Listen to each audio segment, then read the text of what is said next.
Hi students, welcome back to geology. We are going to take a deeper dive into topographic map components, and we are going to look at how we interpret these topographic maps. So, why do you think these lines look the way they do? Why do they look like a big mess of spaghetti? And what are they telling you about the land and the landscape that you might be experiencing? So one of the things that is a key component on a lot of maps is something called a benchmark. So those lines that we've looked at in the last couple of slides and the lecture before this tell us the average elevation. But what if we want to know a specific point? Well, in some locations, we have what we call a benchmark. And the benchmark tells us an exact elevation at that point.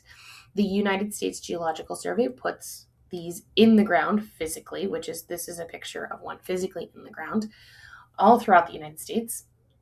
And then they're marked on the coordinating quadrangle for you. And the coordinating quadrangle will say something like BM and then the elevation, or it might have an X and then the number written next to it. And that indicates that this is a measured elevation for this point. And so it might look something like this. Here is a benchmark on the left here that has a BM and an X, and it says that it is 2,296, I'm going to assume meters on this.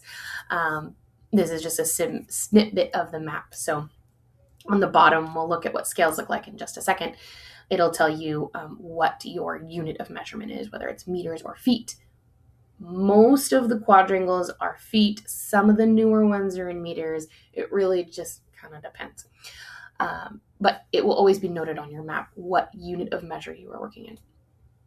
On the right here, this one has a dot and a triangle, so that one sometimes shows up as well in addition to the X and the BM, although the other two are more common. And this one says 1,205. So in general, if the number on the map is not a base 10 number, then it's more than likely a benchmark. Looking at scales help us understand just how far we're moving in real life. So you have this map in front of you and it's only a few inches wide and you're moving a couple of inches on the map. Well, how far did you actually move in real life? You don't necessarily know unless you take a look at the scale. Okay, so this scale is obviously not actually to scale because it's been blown up on the lecture slides. But if you look here, 0 to 1 mile on the right hand side here, that gives us an indication if that was, I don't know, we're just going to call it 10 inches. If that was 10 inches, then 10 inches on the map means that you're moving a mile in real life. Okay, so we call those graphical scales and they give us a graphical representation, and you'll notice that there are different units of measure there to help you out. The contour interval I'll point out here is also listed there underneath the scale. That one happens to be 40 feet. So that tells you that on this map you're working in feet and not in meters. And then there's a couple of other scales. You might see a numerical scale or a verbal scale. The numerical scale will look like a ratio. So it'll say something like 1 to 100,000, and these are unitless relationships. So if it's 1 to 63,360, that means that there are, for every 1 inch on the piece of paper you're working with, there's 63,360 inches that you're moving in real life. Sometimes the maps will also give you the verbal scale, which basically just takes the numerical scale and lays it out for you. So 1 inch on the map equals 63,360 inches in the real world. A lot of maps are not doing this anymore because it takes up a lot of space. And we have more important things to put on our maps, like the magnetic declination. So if you aren't aware, Earth is a giant magnet, and we'll talk more in depth about this in our plate tectonics lectures. But for now, know that Earth is a giant magnet, and the poles help you find north. Okay, and the North Pole is magnetized, so the compass, if you didn't know this, a compass arrow points to north because it's magnetized. Okay, and you have to account for the difference between true north, or where we have marked the North Pole, and magnetic north, which is where the magnetic field exits Earth in order to actually go north.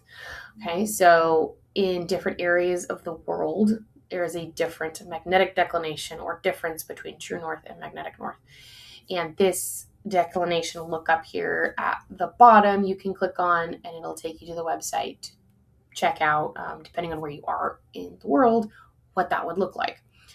But on the USGS maps, it always gives you that information. So the star here, it's usually in the middle of the bottom of the map. The star here is true north. Geographic north is the GN, and then magnetic north is what your compass is using, is the MN. And so it says that it's 19 degrees for this particular map. All right, and then gradient is really important. Maybe you took lots of math in high school and college, and you have been exposed to slope, which is rise over run. So you're actually going to have an application of this in this course using the slope of a hill or a mountain. So the slope is just between 2 points, how steep something is essentially. And so gradient is the change in field value elevation over a distance. Okay, so if we look at this as an example, if you are looking at a trail that is 4 miles long and is starts at 1,000-foot contour and ends at 960 feet contour line, what would be the gradient? So the gradient is just the difference between the two elevations over their distance, their horizontal distance. Okay, so that would be 1,060 minus 960, which would be over 4 miles, and that equals 25 feet per mile. Okay, we look at another example. This is the 4-mile trail in Yosemite. And the 4-mile trail, although it's called the 4-mile trail, is not 4 miles, it's 5 miles. It's 4.8 miles, and I'm sorry, that rounds to 5. But it starts at 4,000 feet at the base, and by the time you get to Glacier Point, you're 7,200 feet. And so what would be the elevation you would gain on average per mile? You just need to take the difference between elevation points and then divide by the number of miles. So if we look at what that looks like, at 7,200 minus 4,000 feet over 4.8 miles, which is 3,200 feet over 4.8 miles, which equals 666.67 feet per mile. So for 1 mile, you're gaining an elevation of almost 1,000 feet, a little over 500 feet, which is a lot. All right, so some final thoughts. Write down 2 items that a topographic map will show you that maybe a general road map will not. So the difference between the two.